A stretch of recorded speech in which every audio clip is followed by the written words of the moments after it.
It's early in the morning. Actually, it's not that early. It's about 10 after 9. And uh, decided to go for a walk on the Roman road and stream as I go for this walk up to Monsanto. Wanted to share some thoughts as I walk around this road that was built approximately 2,000 years ago. First off, I want to mention that this road fell out of use. The road fell out of use probably about 1100s. Well, it fell out of use when the Romans had left this area, and a new road was built up to Monsanto. So this old Roman road is pretty much unchanged for 2,000 years, which is quite fascinating. A little bit of history here is on the top of this mountain is a castle that I'm going to get to. The dog's still following me.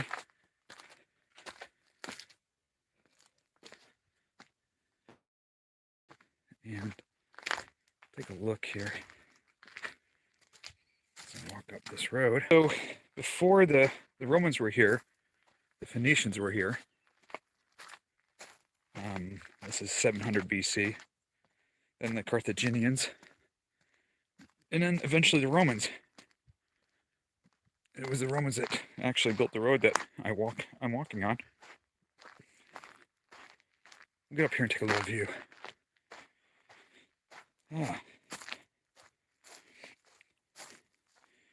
Then when the Romans left, this place went kind of, well, other than a few villagers, deserted for probably 1,000 years until the, let's take a look.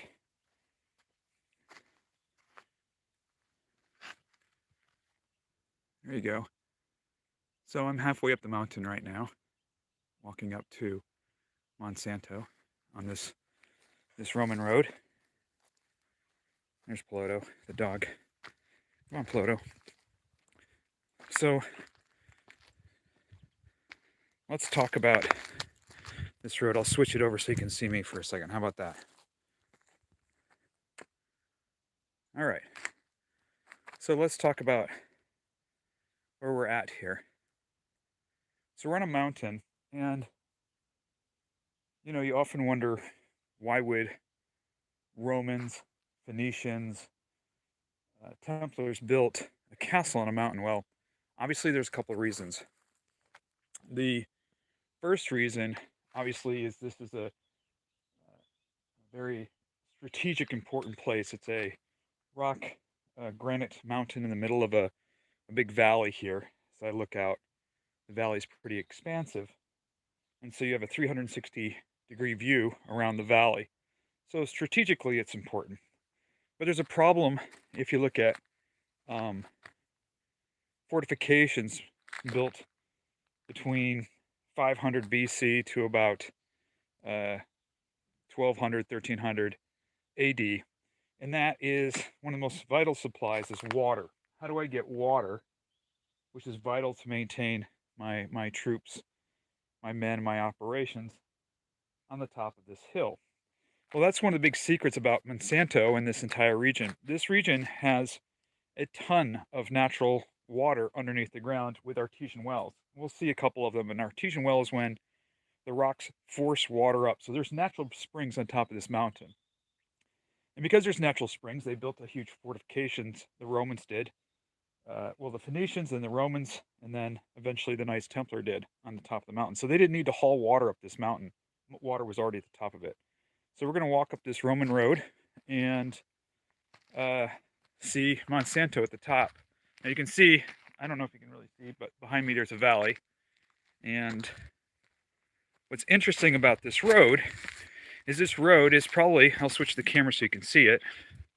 This road, which is 2,000 years old, was the original, one of the original paths up to Monsanto. So we were actually seeing rocks and walls and everything that have gone unchanged for 2,000 years. Now, most people don't take this path. This is just a couple of locals, farmers, olive trees here. There's some old olive farms right here. Here's an olive tree. Here's some olive trees. And that was the Phoenicians in 700, roughly 500 to 700 BC, that brought olives here to Portugal. They came in through Lisbon up the Tejo River and started planting olives here. So olives were brought here almost 3,000 years ago by the Phoenicians. And you'll see some really old olive trees up here. So I'll continue walking up this road, which is just amazing. I don't know where the dogs are following me. So let's get up to the top and see at the very top Monsanto. So I had to take a little break. I haven't made a video in about a week and a half. I got ill with my ear, and because I was ill with my ear, I had a splitting headache. I've lost hearing in one ear, and I get tinnitus really bad sometimes. So that's when I've been out of commission. And I decided to come up to Monsanto for a little sabbatical, clear my head, work on my book, and book 2 of the series, and go for some walks, some peaceful walks.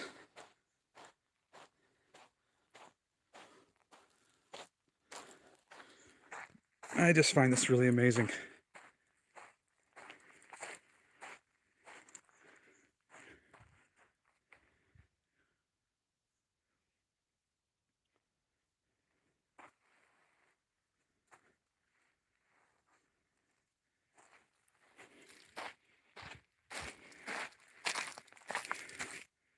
I'm almost there.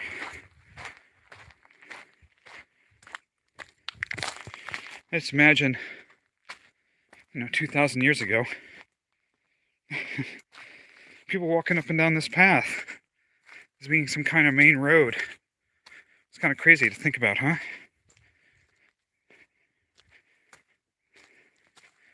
We'll go walk up to Monsanto and walk around, see some stuff there. I'll stop so you guys can take a quick look at the view. There's the valley down there. There's the road behind me.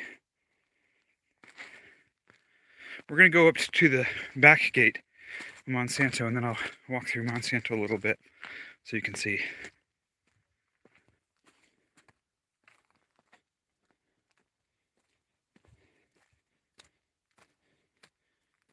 Alrighty. Yeah, for those that are interested, I am feeling better. My splitting headache is gone, which is nice. Wouldn't leave me for a week.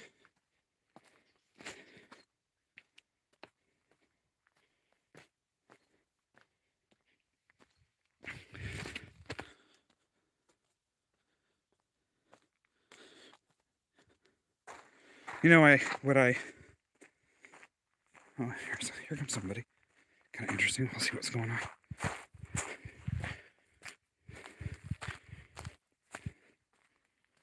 Hey, Pluto's with me.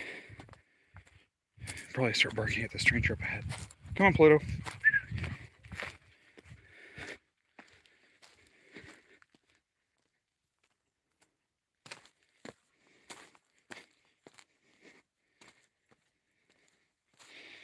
It's crazy this road's still here, huh? Oi! Buen dia. No hablo Portuguese, hablo inglés.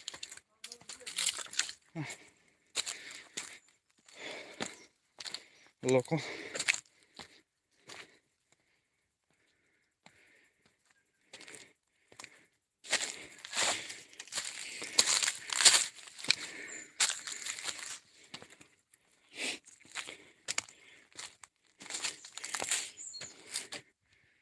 This is, I think this is eucalyptus, which is invasive. It was brought here about, from what I understand, about 50, 60 years ago. And it was brought here for harvesting for paper. There's a paper mill in this region.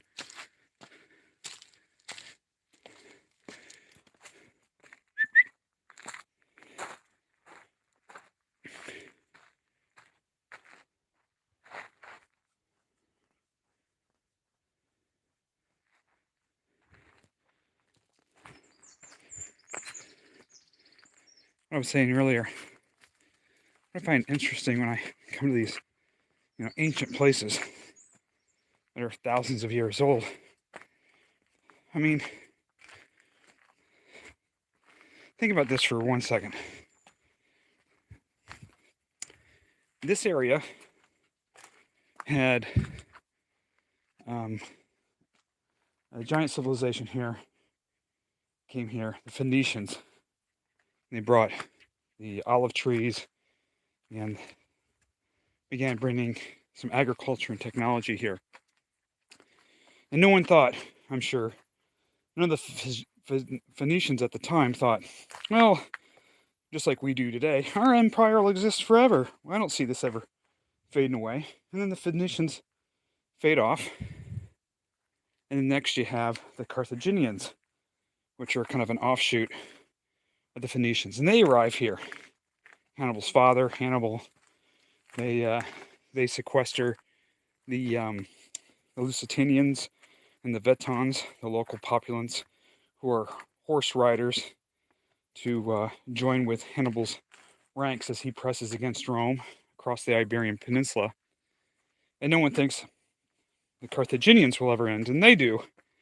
And then a few hundred years later, the Romans come, and they built roads like this one here. And no one ever thinks the Roman Empire will end, and it does. And then literally hundreds of years go by, where these ruins become, well, these forts become ruins, deserted. This road becomes unused, literally for hundreds of years. And then in the 1100s, the Templars show up, beginning of the Crusader period. And they go, hey, check it out. Someone built a road and a fort. Let's build our own fort here. And no one ever thinks the Catholic Church and the Templars and the world will change again, and yet it does. Templars end around 1300. Jacques Molay is captured and executed by the King of France. What's left of the Templars actually become the Order of Christ here in Portugal. The rest of them flee to Scotland in the 1300s. And then time moves on, and we go to the last stage of the empires, which is the early 20th century in World War I. Now we are here today in, I guess, the modern era, which is not that old. We've only got about, 200-300 years of the modern era, which is really a phase between the last of the empires. So anyway, we come to the edge of the Roman road here, which does exist, but unfortunately it's paved over. This is something I want to point out, is we're just below the city of Monsanto on the mountain. And the Roman roads crisscrossed Europe through France, Italy, the Iberian Peninsula of Spain, Portugal. Many of the Roman roads now are covered like this one here. So you can see just some cement covers these ancient roads. So this is an ancient Roman road in very good condition, as far as I'm aware. And now we still continue to walk on a Roman road, a paved one now, but we had just been walking on one that wasn't paved. And we were heading higher into the mountains, or onto the mountain of Monsanto, with a castle on the top. Fuck it, I'm gonna walk all the way to the castle. It's a good walk. I need it. Enough of this. Resting on my laurels. Isn't that right, Pluto? It's the local dog. There we go. We get the first glimpse of Monsanto up in the hill. There's the church. There's some of the walls of the walled city. We'll walk through it, and then I'll walk up into Monsanto itself. It's a gorgeous view. All right.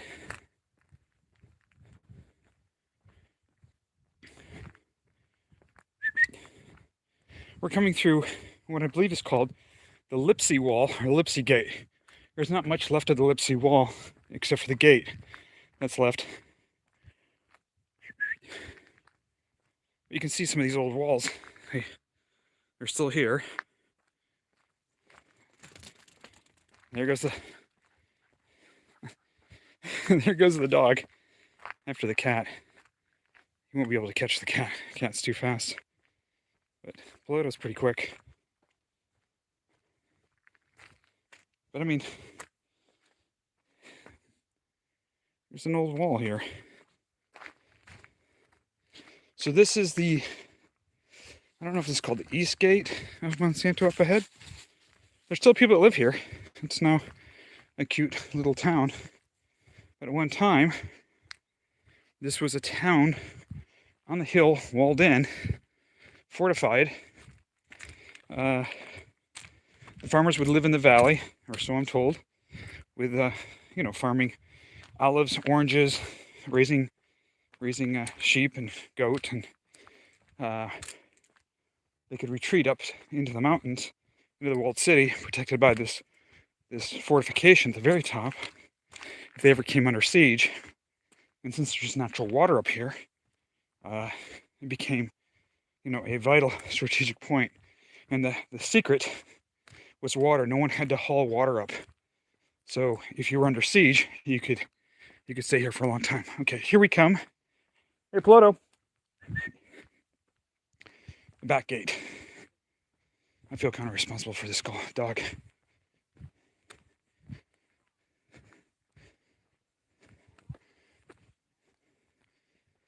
So here we come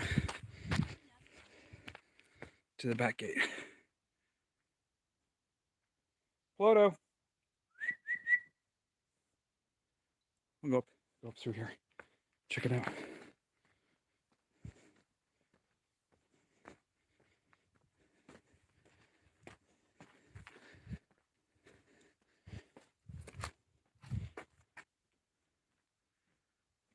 You can see right here the old gates. You'll see up here what they did was they had these holes up here.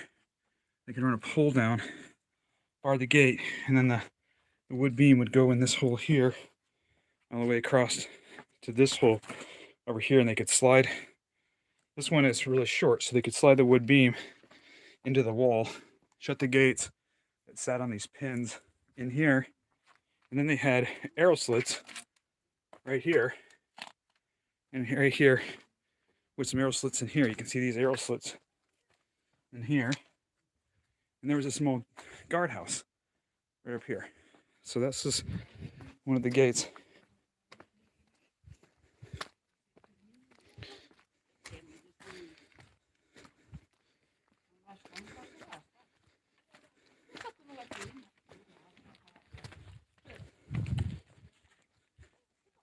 Pretty cool, huh?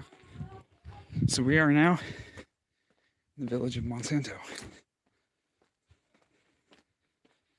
I got here via an old Roman road. Think about that for a second. Walking up the hill, and here we are in the town of Monsanto, built into the rocks below the fort.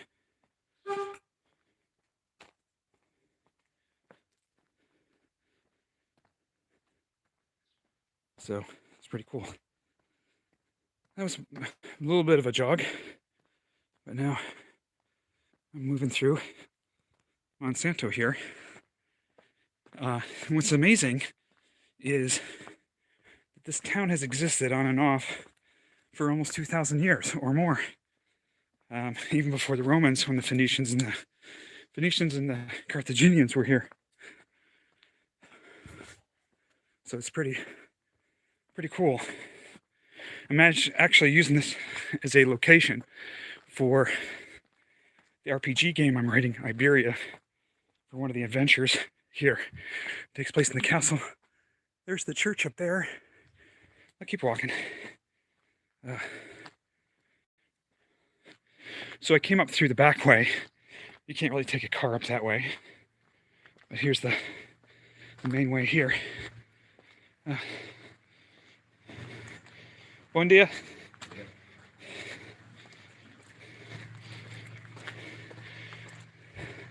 You can see a lot of these buildings have rocks in them.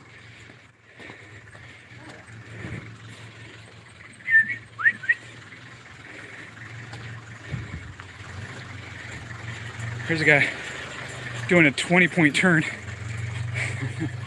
Crazy. This place is beautiful. Here we are. Somebody's house with plants. There's the church. We'll keep on walking all the way up to the fort. Check it out.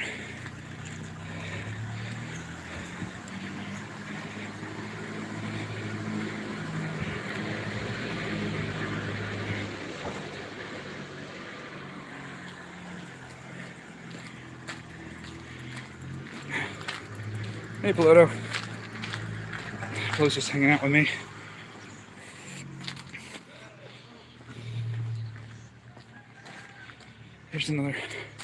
There's 4 churches here, I think. Here's another one. See the church bell behind me.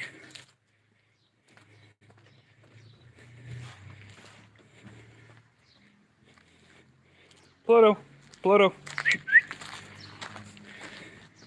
Feel responsible even though it's not my dog. Bom dia.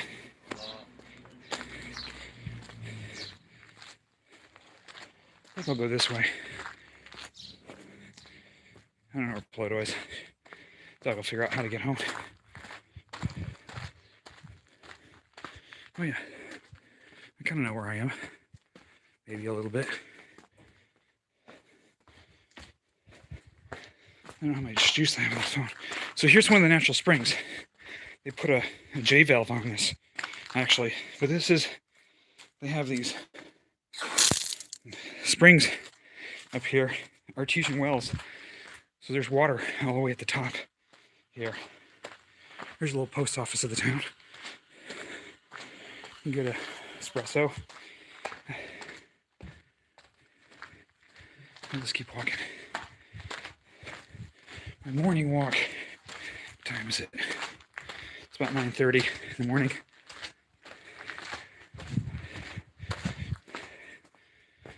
Imagine driving down these roads.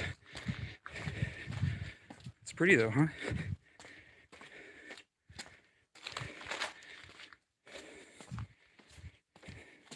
It's a really nice cafe up ahead. I've been to a couple times. There's a restaurant. Let's see what we got at the restaurant.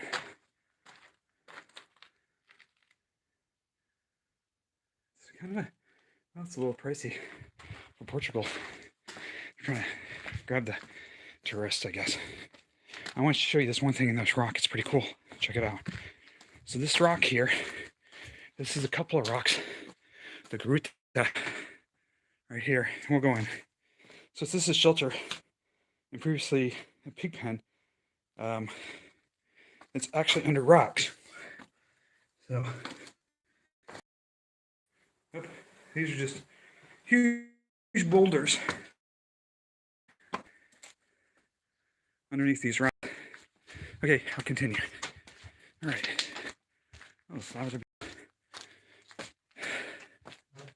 can't believe I walked all the way up from the village on the Roman road. Didn't take too long. But it's steep, no doubt about it. I think I lost the doggy.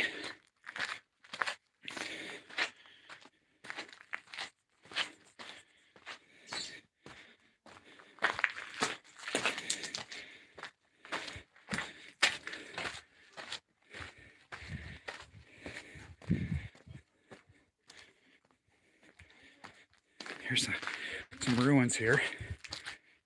give you an idea. No roof. And right next door, built in the rock, these beautiful, beautiful homes. Look at this. Obviously, it became a Templar fortification, 1200s. So, quite interesting. I'm almost up to the fort. I'm getting there. Up to the castle. I'll continue to walk to the castle. How are you guys at least that?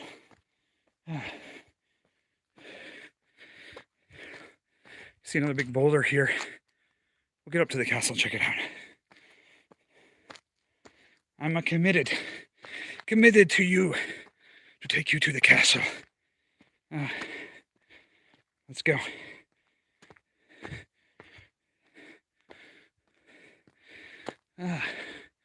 All the way up to the castle. And I'm going slow too. I took a long time to pause. It's only been about 25 minutes up the Roman road.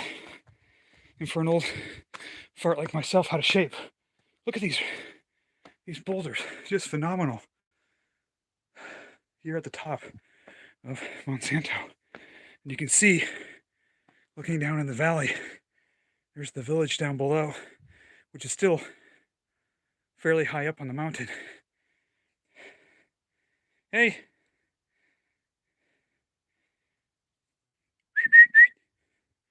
I saw him. Feel a little responsible for the dog. All right, here we go. Continuing up further. You can see again, here's the Roman road again. Reveals itself towards the top. It's crazy. They had this here. You can see on both sides of the road here, they, oh, I'm in Monsanto, Portugal, in Monsanto. You can see on both sides of the Roman road, they built little ramps so the carts could get up. Somebody asked me where I am. I'm gonna see if I can type on here. I don't know if I can or not. Well, I'll just respond verbally. I'm in Monsanto. There's the castle up above. We're gonna get there in a sec. Now, as I mentioned before, the castle at the very top was here long before the Romans, actually. The Phoenicians and the Carthaginians were here. Then the Romans came 2,000 years ago. When they abandoned it, eventually the Templars came back and refortified the position here. So we're getting up to the castle. No, I currently reside in Portugal. I'm not on holiday, I'm actually working. I was researching this place for the Iberia role-playing game, which I'm writing content, which involves this location here, is in one of the locations for the Iberia role-playing game, which is an old Roman, then Templar fortification, and I'm just walking up via the Roman road all the way to the top.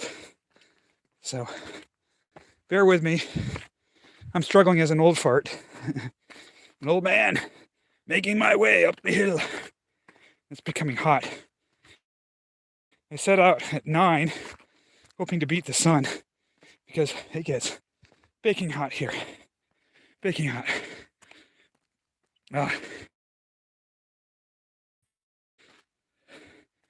Try to get in the shade. Working the book, and I thought, no, I haven't made a week and kind of recovering from my ailment. I figure I'll make a video. Now check this out. You know, imagine being a Templar or a Roman at the top of this mountain. This is just amazing. It's gonna be an amazing location for one of the Iberia role-playing game locations. So imagine yourself, you know, whether you're a fighter or paladin or wizard, battling it out here in this fortification. I'm using archaeological maps from the location which I'll be using as battle maps in the game. I've been taking video and photos up here to include for the game. We're going to go into the castle now. Whew. But you can see how far up we are in this place. So no one's here, which is nice. It's quiet, except for me breathing like, panting like a baby.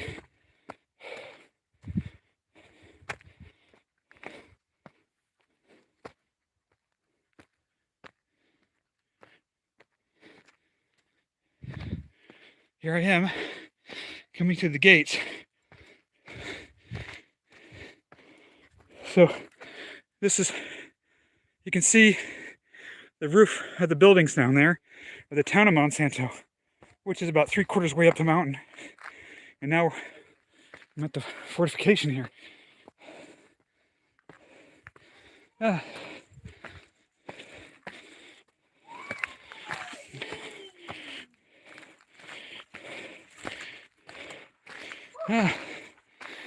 We got some. Buen dia. Olá, bom dia.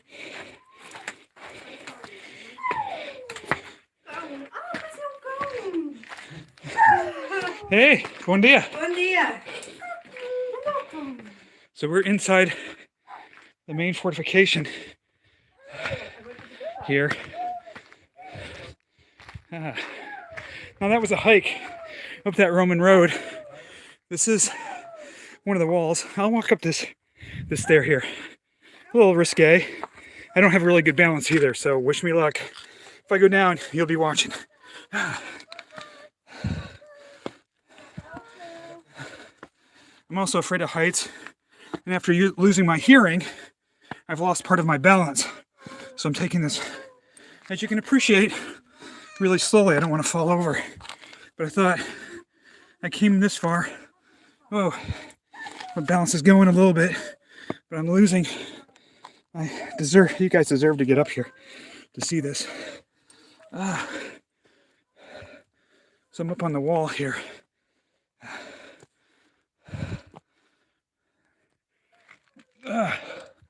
So here I'm down looking over the wall. As you can imagine, you can see the city down there and the church. There's the dog freaking me out. There's another tower here, and I'm gonna work my way down slowly and precariously here on these steps. There we go. I apologize. Between my balancing and my vertigo, I'm doing the best I can. Bear with me. Bear with me. There's a well up here too. So imagine being on the top of a hill, which makes this it's one thing we don't think about in role-playing games or Dungeons and Dragons, is when you're building a fortification, one of the most vital things that you need is water. How do you carry water? Imagine myself just tired out, busting a sweat up that Roman road. How do you get the water up here? Well, that's what makes this place very valuable to the Phoenicians, the Carthaginians, the Romans, the Templars, was there's natural springs on the mountain. There's actually a well in the top of the mountain, which is crazy. So they don't need haul water up. They have a well right here. I'll show you. This is a big fortification. We're in the inner walls now. There's several walls of fortifications. This is the church that were built by the Templars when the Templars came. And right over here is the well.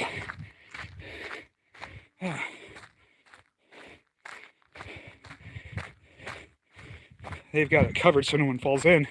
But we're at the top of the mountain in rock. And right down here is the well. It goes down quite a bit. There. But we're here at this old mountain. I'm going to go up these stairs so you can take a look here too. This is the back gate here. But you're going to be able to see this place had views 360.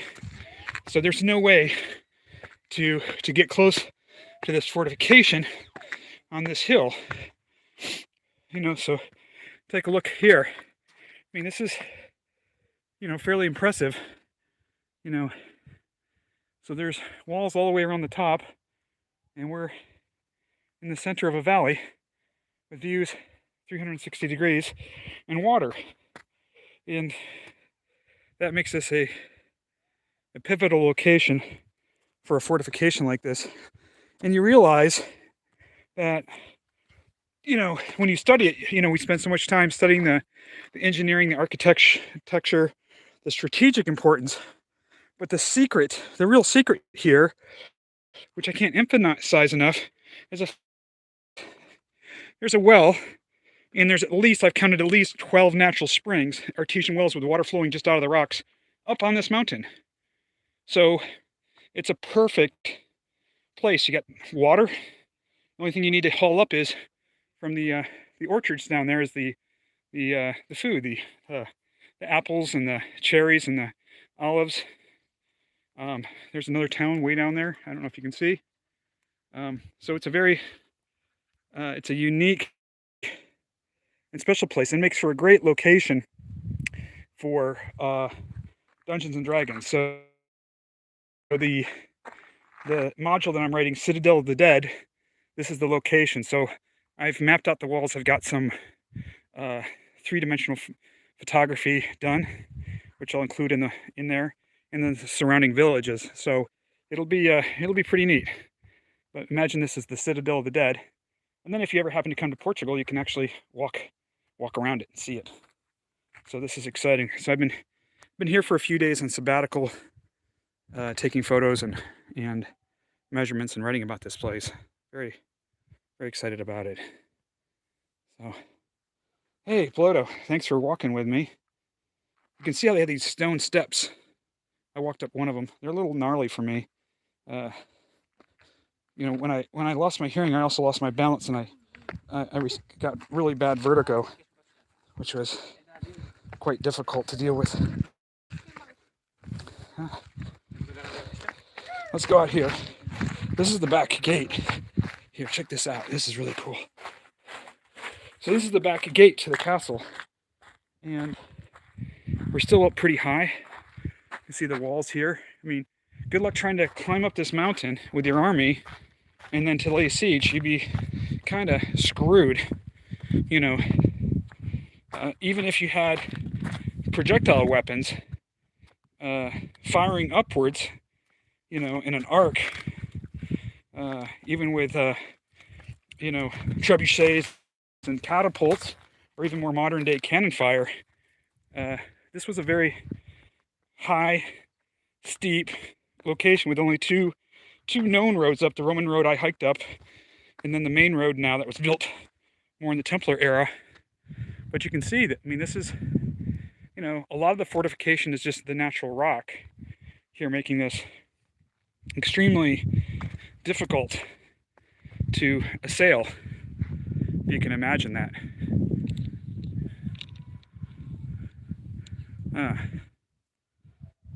I just blown away by the beauty of this location. I hope you guys are inspired by it as well. You can see off in the distance there's a lake there. There's a couple villages down below the mountain.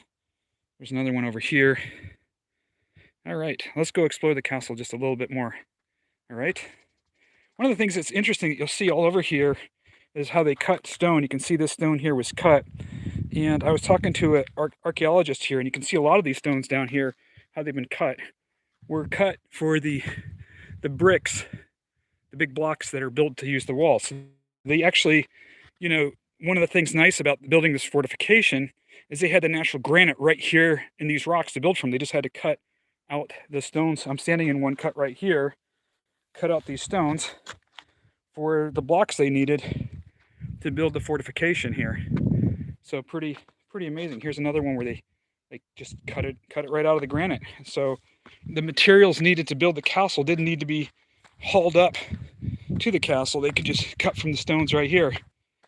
And that again adds to the logistic significance. So, one of the things, I don't know if you guys ever study Sun Tzu, which if you play Dungeons and Dragons, I highly recommend reading Sun Tzu.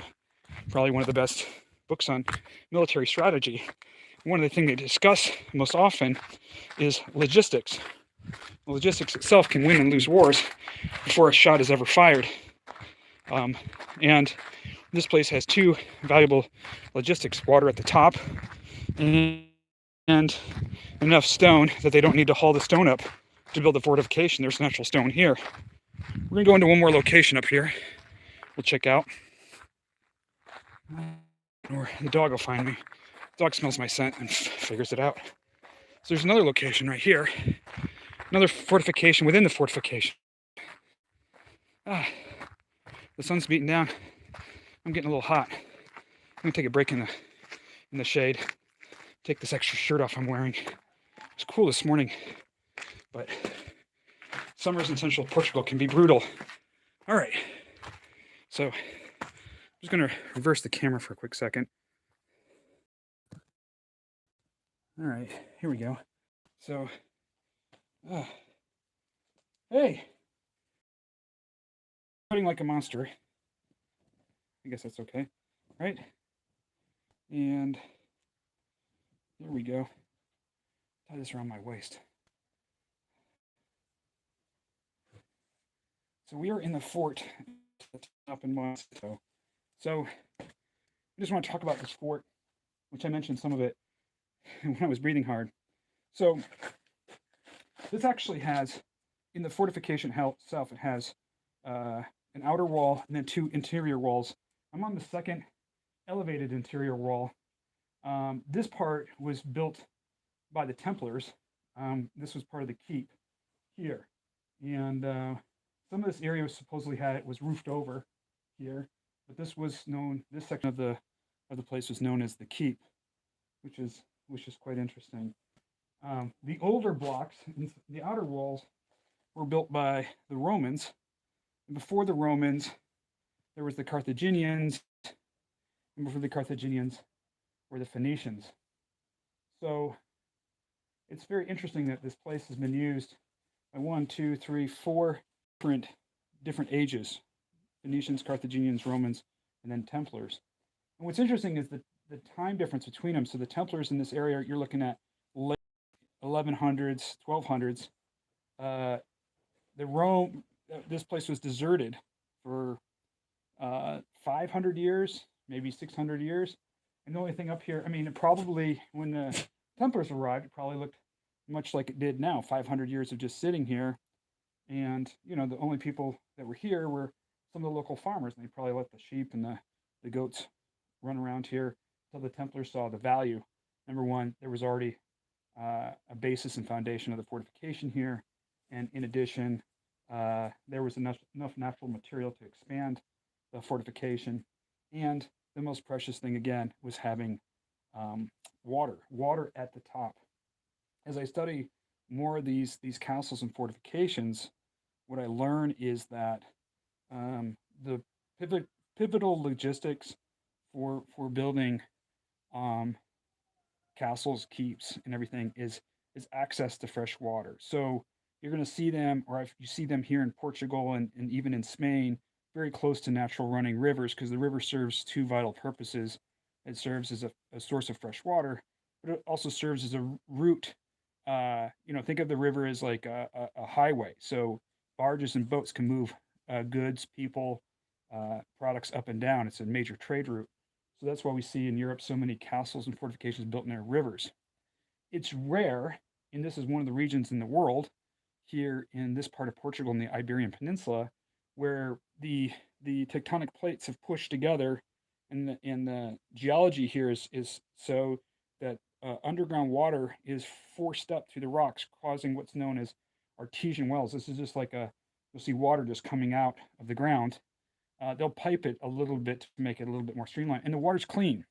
Water's clean because it's under pressure, being pushed through porous rocks, which are filtering out, and it's moving water. So there's no filtering out the bad stuff, the bad bacteria, and anything like algae. And to this day, when I travel around this part of Portugal, you'll see in the villages people filling up their water from the well in the village. They still do. In fact, I do that. I carry some gallon jugs, and whenever I'm stopping at a little village, I'll fill it up with the water there. And this water in these springs, some of the ones that we've seen, have been flowing like that for thousands of years. I mean, literally thousands of years. And so when you look around here and you're wondering, how are all these olive trees been growing here for thousands of years, and orange trees and apple trees, and there's walnuts and chestnuts. It's because all of this natural spring water just coming up out of the ground. So it makes it, from a logistic standpoint, a perfect area. You have this granite mountain, you have all the material to build your keep and your fortification, and you've got water at the very top of the mountain. That together, that spells a magical location for building a keep like this. I want to show you a couple of things that I think are pretty cool from a engineering standpoint. Let me show you this here. This is really cool. I like this. So when they built their doors, and the Templars built them, is you'll see this here. So this had the door pin right up here. So imagine you had a post that go all the way down to the ground. If we dig out the ground here, there'll be a pin down here. So you had a pin here and a pin over here, which the door would pivot on. And when they shut the door, they would have this hole here. This hole goes back pretty far, and a wood log would slide across and fit into here. So you could bar the door, and then you had these doors that were actually on these hinges here. So one of the ways to tell some of the Templar era design is by looking for these door hinges here and these bars. So that was common engineering that we see in a lot of the Templar fortifications from the 11 to 1200s. We also see them use, as a lot of places, the keystone, which is the stone in the center. So they build up the stones and they wedge this top stone, and the gravity from the top stone creates this natural arch. So you don't need any mortar, and you don't need to build what they call a it's not a ledger stone. I forget what it's called. If you're a construction person, you'll know what I'm talking about. So this is a common engineering design that you'll see among the Templars. The other thing that you'll see is these protruding stones, like over there, which are the steps. And so instead of building steps, they'll build sometimes protruding stones in the walls themselves that act, they're counterlevered in the wall, and they act as steps. Or in this case here, they put the steps against the giant boulder here.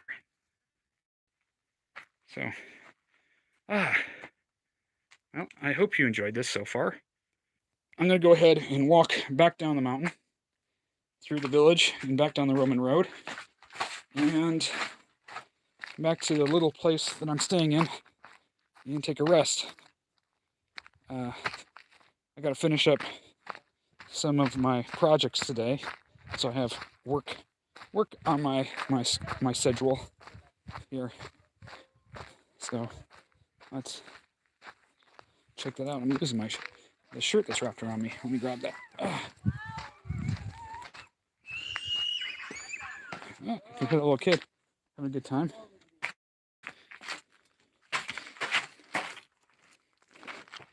It's kind of, I've been up here a few times. It's the first time I've seen anybody up here. It's usually deserted up here. So we're coming out to the outer wall. You can see there's much. So this is the inner wall here that was built, and there's the keep wall up there. This is part of the secondary keep, and then this is the outer wall, the fortification. Now the city itself is walled. It was called the Lipsi. I'm mispronouncing it. The Lipsi wall that walled the actual city in. So we're looking at the fortification that was walled, with the outer wall here, then the inner wall, and we saw the keep. So this is going to be a really cool location for a module for an adventure. So I'm really excited putting this together. Check out these stone steps again. I climbed up them earlier.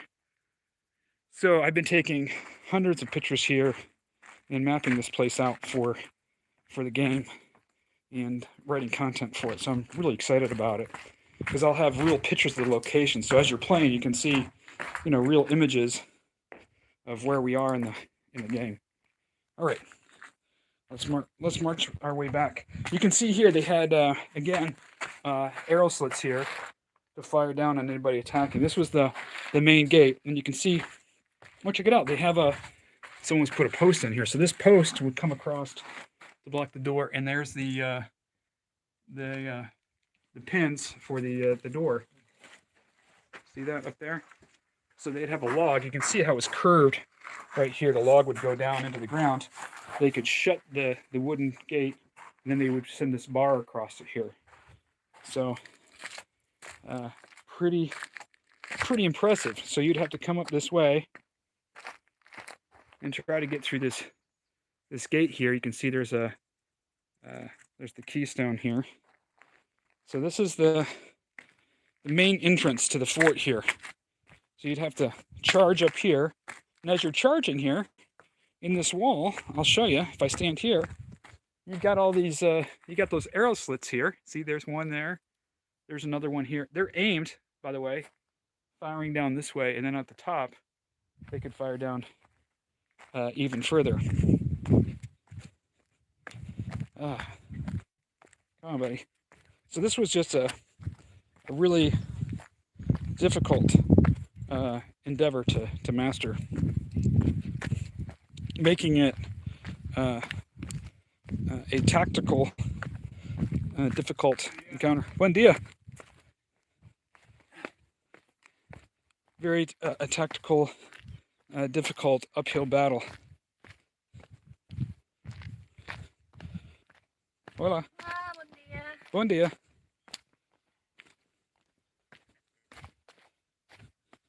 I'm going to show you another place over here outside the fort. This is believed to be, from what I understand, a temple over here. I'll show you. It's kind of crazy.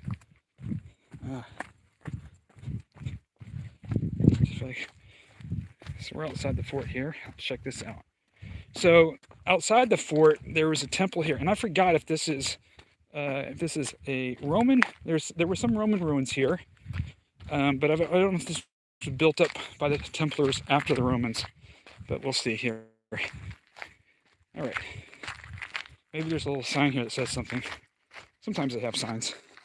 To inform the uninformed, such as myself.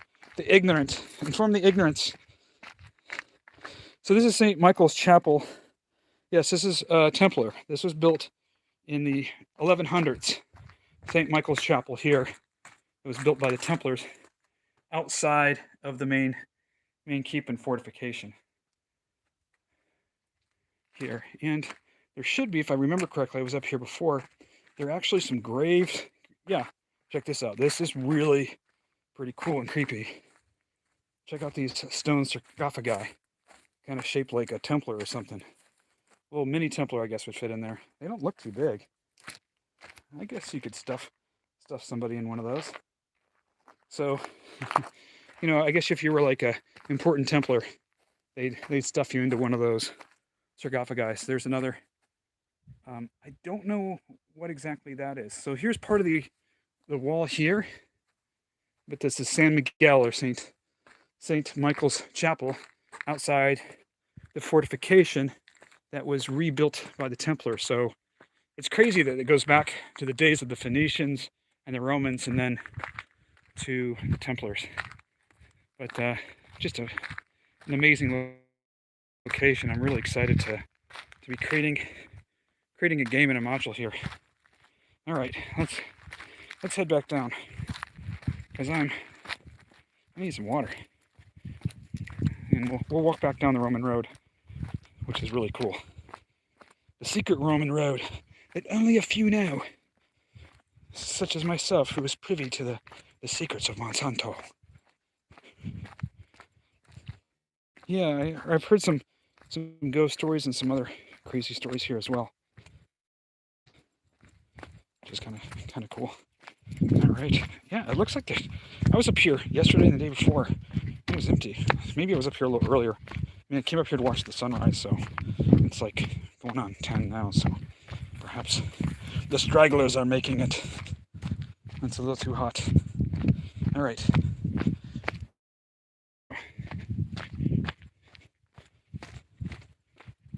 There you go. Check that out. I'll give you that view as I'm heading down. Pretty impressive, huh? I cannot wait. This is the Citadel of the Dead. Our illustrious adventurers will be storming the mountain, trying to get into the Citadel of the Dead. Gonna have some serious encounters heading up this mountain. I found some really cool locations here on the mountain to have some cool encounters and some side quests as well. So it'll be quite exciting. But it also, going up this mountain gives me the perspective of what it must be like with a bunch of adventurers carrying all their gear, adventuring up this path. I can imagine just one session is just heading up this path, going through the village, staying in the village before they head up to the keep that's further up the mountain. Yeah, so it'll be good. I think you guys will like it. I hope you guys like it. All right, it's amazing here. We got olive trees here. We're pretty high up, but you ask yourself, how do the olive trees grow here? Well, as I mentioned before, all that natural spring water is just flowing. You don't need to water these things. So they're watered by the gods, by the spring of the gods. Again, you can see where they just chopped out of the granite here for the blocks up on the fortification and at the castle on the hill, the big fort. All this natural. The other thing is cool here is you'll see where they put rocks on either side, so that they could pull wagons and carts with wheels up here, to make it somewhat easier, because it just had steps. And then you see these boulders here, like this one here. Let me check this out. Don't sneeze, that thing might come rolling down. No, I'm just kidding. It's been there for a hell of a long time. I don't see it going anywhere right now. But at one time, these things came plopping down. Okay, so there's a wall around the city as well. Remember, check out, you can see the city here. There's another city further across. So the city you see way in the background, I don't think that's Pana Garcia. No, that's not Pana Garcia. I don't know what city that is, but right in front of us with the church tower is the city of Monsanto, the village of Monsanto on the hill, which even though we climbed, I don't know how many, it's at least a few more 100 feet higher, the city here is still quite high.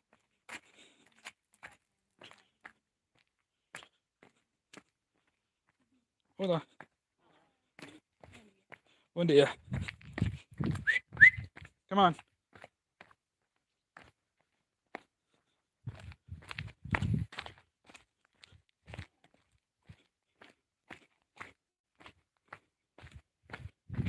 Come on, Pluto. All right. So that's very good. I'm from Italy, but I've never been to Portugal. Need to go there. Yes, if you come to Portugal, I'm in the Castelo Branco region. Just let me know. We've got five ruins and fortifications within 30 minutes of where I am, so it's pretty nice. This is just one of them.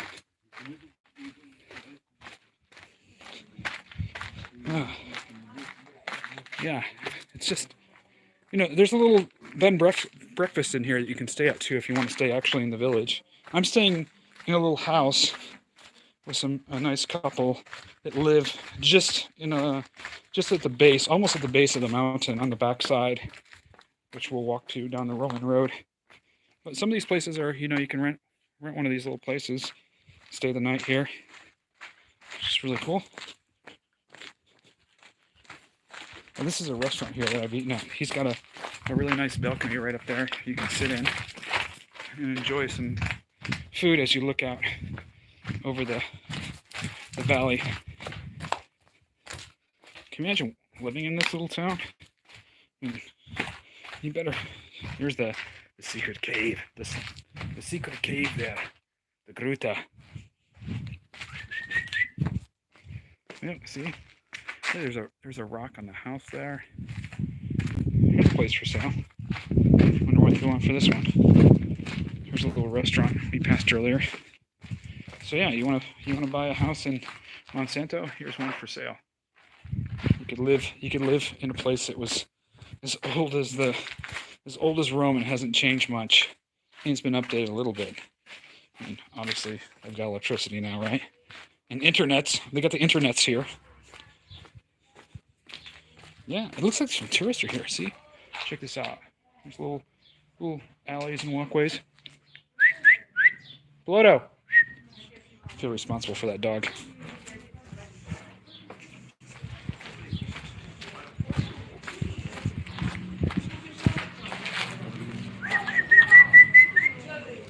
Come on, buddy.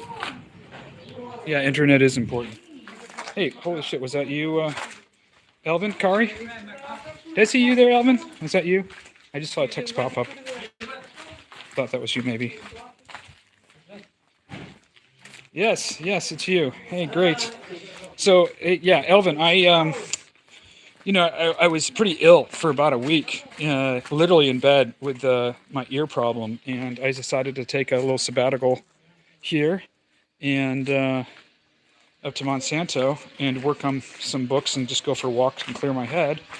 And I decided, hey, you know what? I owe you guys a video and a treat, so I thought I'd walk up to the castle here, and I think I go this way.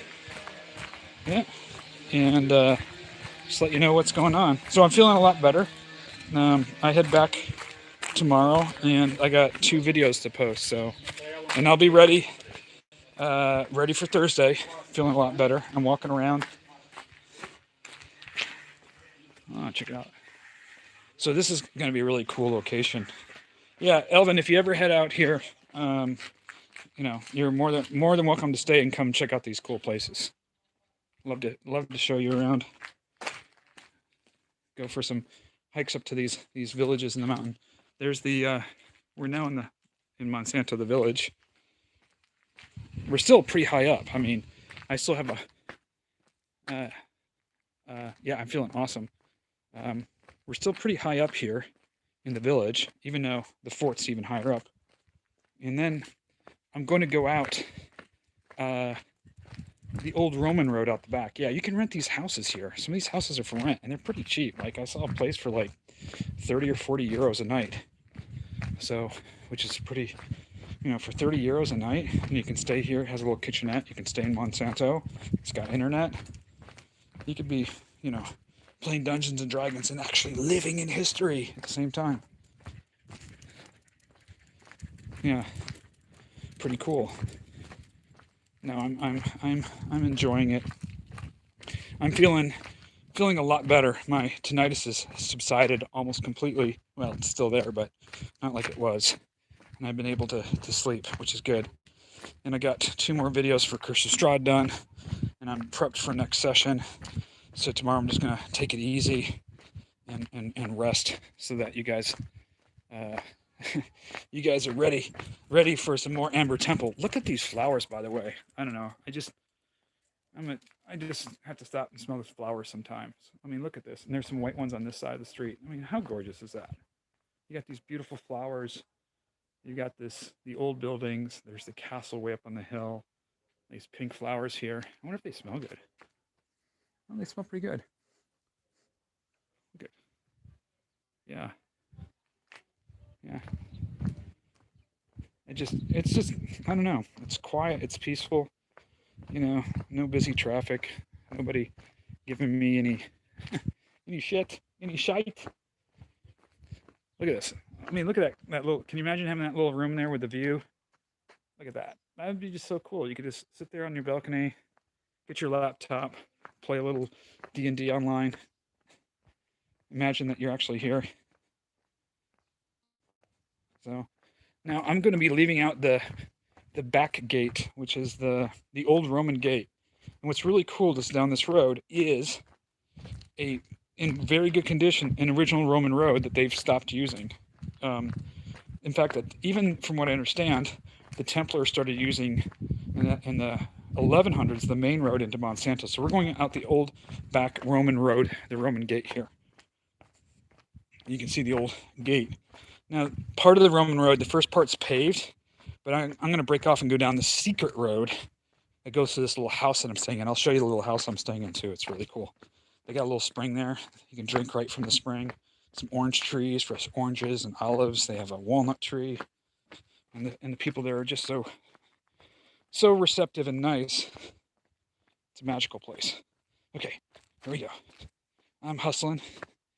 So this is, unfortunately, this is a paved part of the Roman road through the back gate. And from what the local people I'm staying with said, well, this isn't used anymore. I mean, just some of the locals that live in Monsanto use this because the main road has, like, you know, it's where the restaurant and some of the tourists come. So this is the back way into Monsanto. And we're going to break off of this road and actually walk down an old Roman road, which is, it's just crazy. I mean, when I walk down this Roman road, and I've been walking, I get up every morning and just walk up it to watch the sunrise.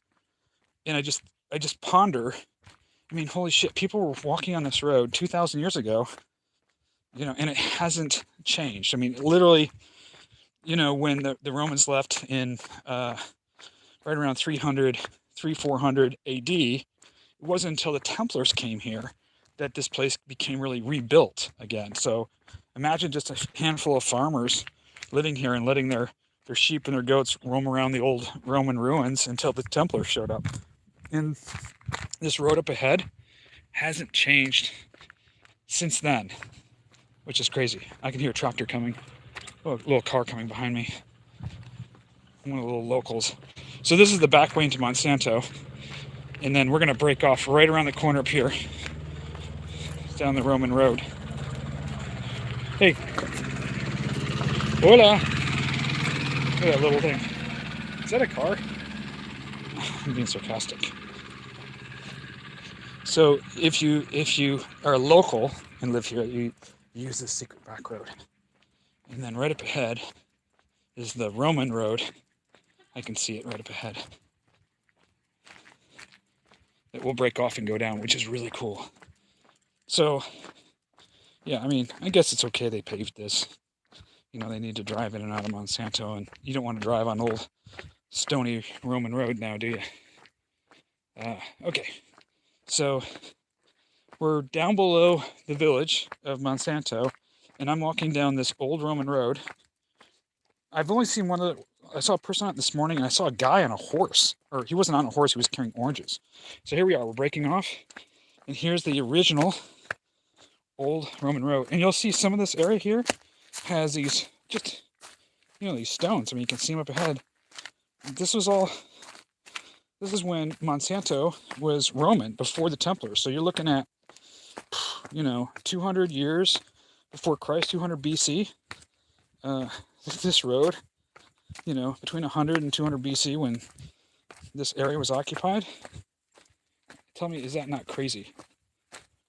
And nobody walks on this. Is like the old road. I mean, you see a local farmer every now and then. And this arrives at this little house that I'm staying at. You know, completely away from everybody and everything. And it's gorgeous. Like, it's an old Portuguese farmhouse.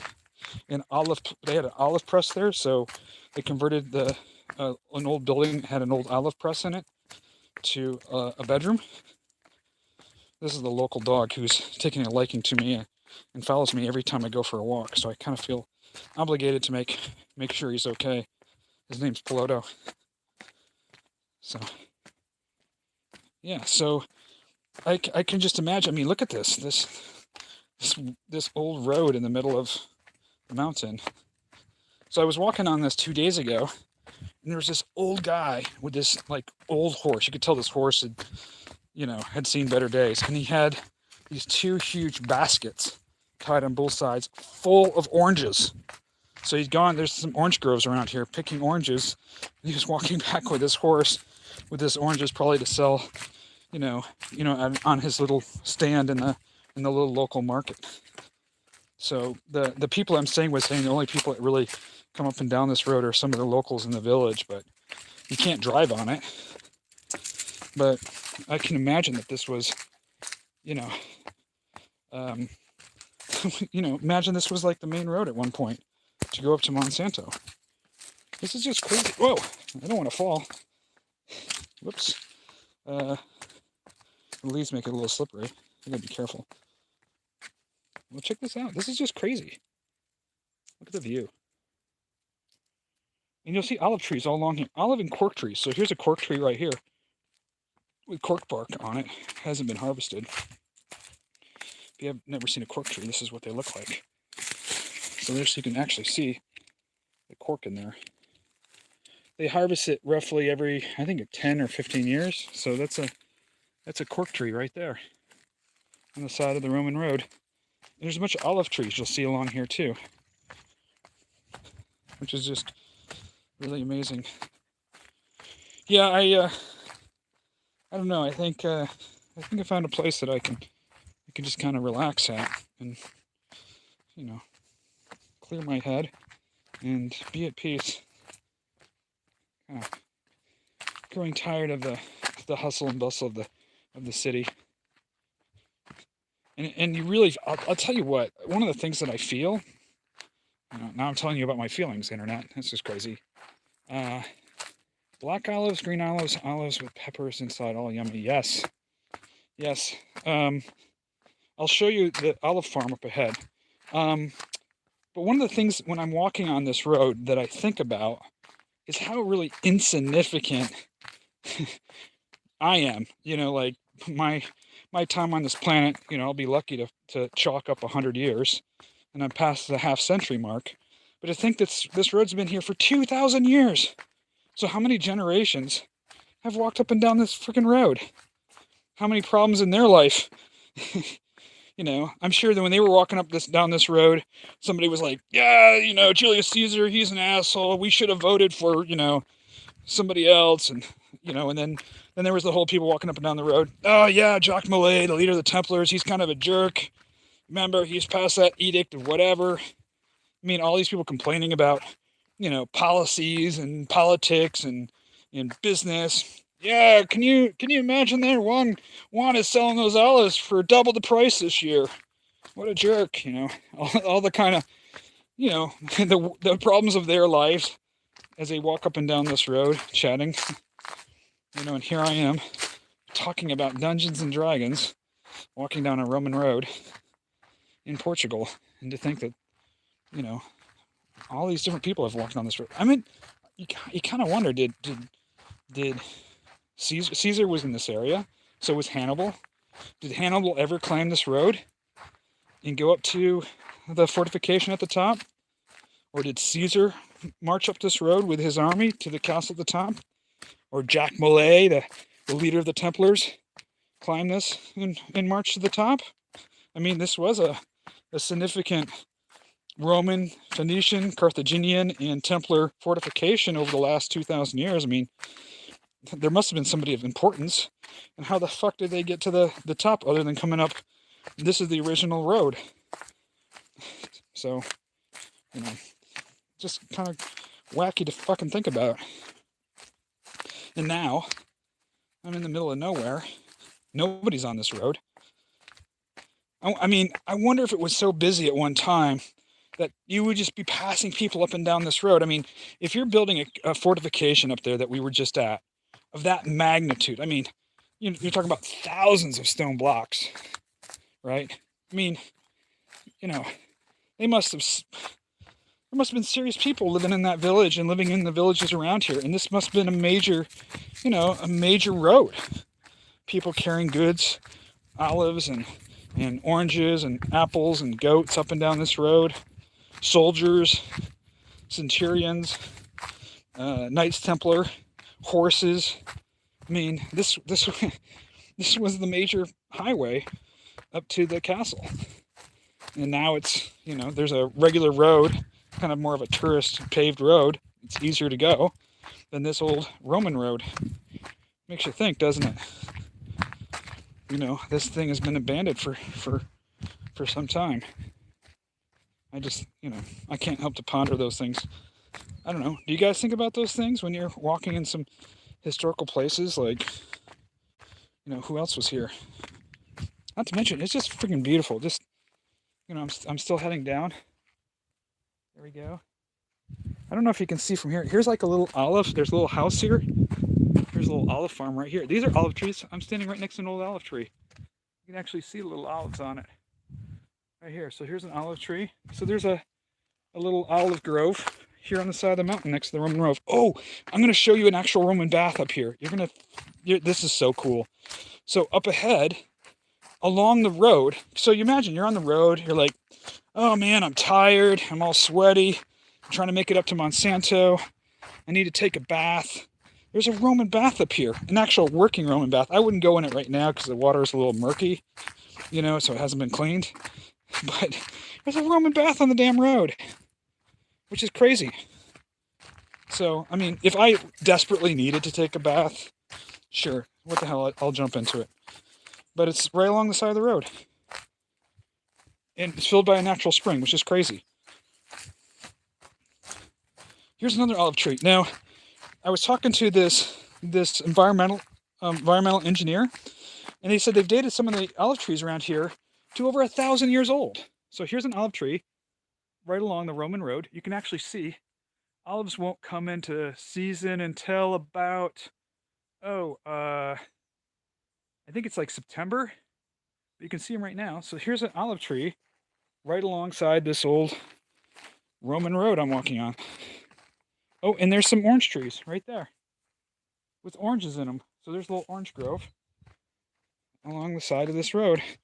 So people still, locals are still growing their oranges and olives. Okay, the Roman baths are up here. You're going to check this out. You're going to go, wow, this is cool. You guys ready? See a Roman bath along a Roman road, 2,000 years old, filled with water from a natural spring. This is crazy. So check this out. Boom, boom, boom. Right here. So right off the side of the road. There we go. Check that out. Tell me, I'm going to put my shirt here. Hold on. This is being filled. There's frogs here. Oh, you saw the frogs jump in? There's some frogs here. This is a Roman bath. And it's filled from a natural spring right on the side of the road. I mean, if I had to cool myself, I mean, this is cool. This has got to be like, I don't know, 60 degrees Fahrenheit. There's the dog. So check that out. Is that cool? No. Yeah, I touched it. I just came up for the weekend to work on my book. But yeah, that's a Roman bath. So here's the Roman road right here. And you just kind of come off and go, hey, I've been riding for a while. Need to jump into the water. Yeah, there's a bunch of frogs in here too. Oh, are you drinking this water? Don't drink that water. Drink it right over here where it's a little cleaner. There you go.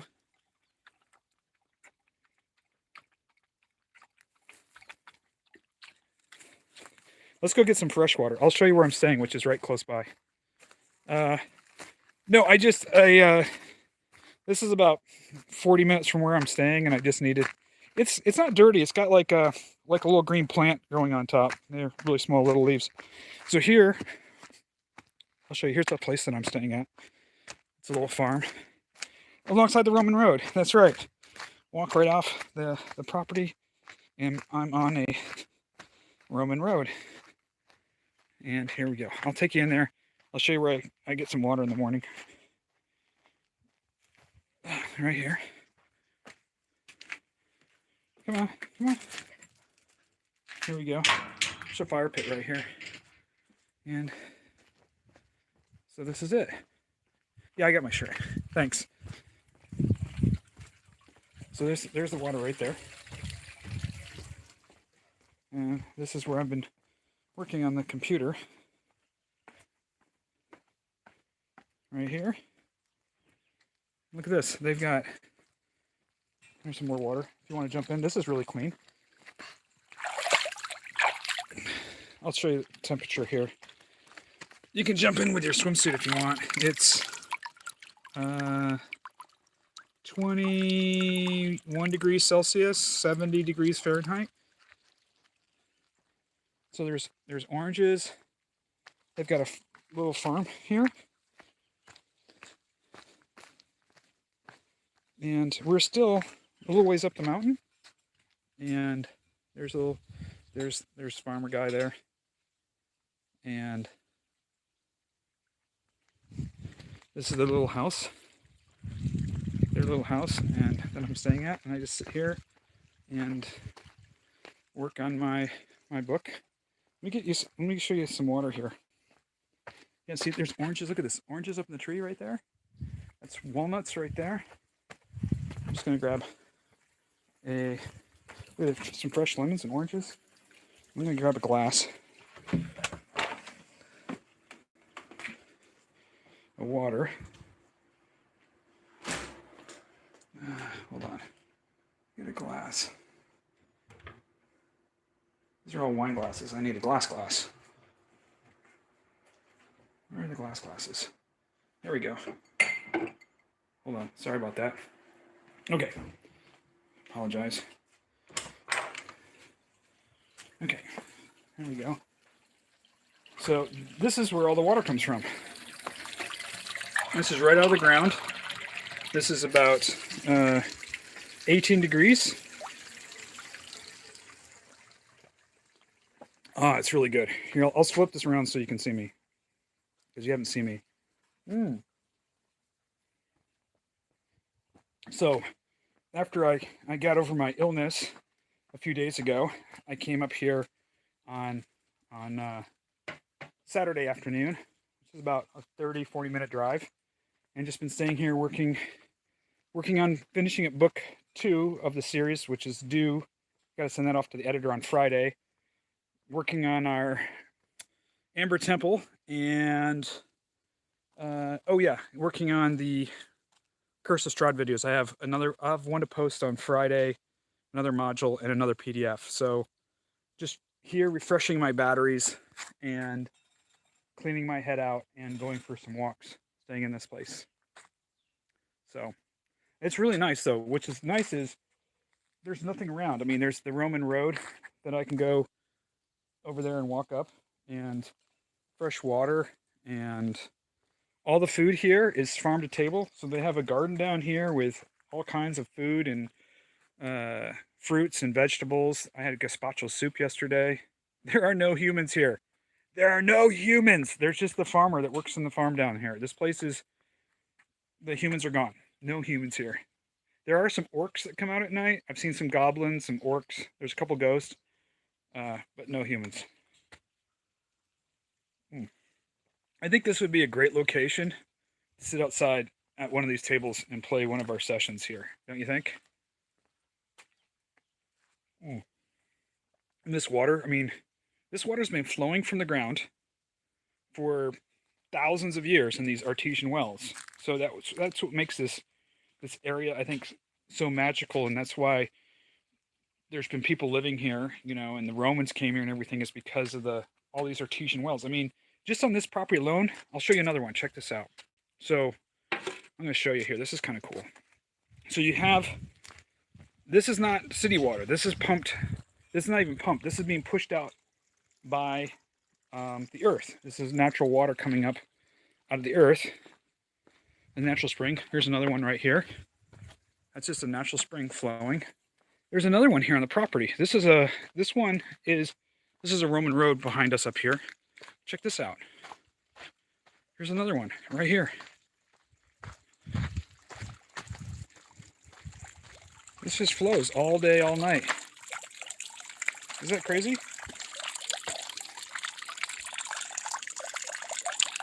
So this whole area has just water flowing nonstop for thousands of years.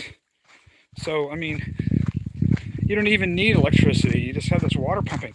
Now, think about this for a second. If you're an engineer, if you have water pressure where the earth is forcing water to the surface, you have power. You can convert that power with an impeller or a small paddle wheel, and now you can create electricity. I mean, you literally have the ability to create electricity here from the water being forced up from the earth down below. So you live in a city, in an old office building. Yeah, I once lived in some cities. No more. I shall live here live here far from the cities and the people. I'm taking off my shoes so I can walk barefoot in the grass. Ah, you can see, check this out. You can see where I've been pacing here. I've worn the grass down where I've been pacing. But, and then I have my little friend Peloto with me. Right, Peloto? So, I hope you liked my climb up the mountain. I don't know if you watched the whole thing. I left here. I filmed. It's been, yeah, it didn't take me that long. So, even though I stopped, I walked up the Roman road here to Monsanto. I think normally that would take about 15 minutes. It took me about 20, 25 because I stopped and babbled. And then I walked all the way up to the castle and walked around the fortification in the castle and came back down and then walked around here for a bit. So I just wanted to let everybody know that I am okay. I'm feeling tremendously better.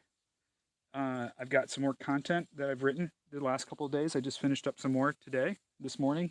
I got up really early. And then I'll be back tomorrow and rested for our game session and the game session. And then I got to post some Chris Estrad content and then send my book off to the editor. So, which will be exciting. So yes, book 2, Assassin Awakes, is done. I finished the last edit today, so it goes to the copy editor. That means no more content changes. Where are you actually living, if you don't mind me asking? No, I am in right now. I am in an apartment in a city called Castelo Branco, which is in central Portugal. It actually has a Templar's castle in it as well, this is a central Portugal region that I'm in. Castelo Branco is about 40 minutes west of here by car, and I'm actually close to the Spanish border here. The Spanish border is not too far away. There's 3 other Roman castles and fortifications and Templar castles nearby. There's a Roman village 20 minutes down the road that's got a little amphitheater. There's another Templar fortification at Pena Garcia, which is 10 minutes away from here. So a lot of cool history. So one of the things in the game, the Iberia game, is that I'm writing the adventure modules, and I'm using all these locations for the real world map. So the map in the game are actual real world locations, even though I'm writing, some fantasy fiction. But if you ever wanted to come and visit, the story I'm doing here is called The Citadel of the Dead. You'll actually be able to walk around the castle, and I'll have all the pictures in the modules, so you can actually see the battle map and the pictures, and say, oh, I can actually go there and imagine when I was playing in the module, I can walk around and see the castle. So I'm using all of that. Where are you from? A couple of times. Oh yeah, there you go. Yes, I loved it as well. All the castles. Where are you? Well, I know Elvin is in the UK. So this has got to be really early. I mean, the people in the States are sleeping. It's got to be, what is it? East Coast time is 5 in the morning or something. From Hamburg. We have a player in our game. He's not from Hamburg. By the way, my grandmother on my father's side is from Hamburg. She came to the United States. Her last name is Kraus, and she came to the United States in 1933, I believe. Early 30s, she came to the States. But her family, or my dad's mother's side, my maternal side of the family is from Hamburg, Germany. And I went there. I took my son to Hamburg in the north there. So for him to visit where some of his relatives are from. But yeah, it's pretty awesome and peaceful here. So maybe we can do a game one day from here. So hey, I just wanted to let you guys know that I was fine. I'm doing well, and thank you, Elvin, for joining in and the rest. I will be seeing you live on Thursday for our game, Elvin, and you will have some new, fresh Curse of Strahd content pushed out on Thursday, Friday, and this weekend. You have to go to work. I am actually going back to work here. I'm working here, so This is my work location for the last couple of days. So, you guys take care. This is Parm King signing off, and yeah, we'll have a good time on Thursday. Adios, guys. Now I got to figure out how to stop this. I don't know how to stop it. Oh, here we go.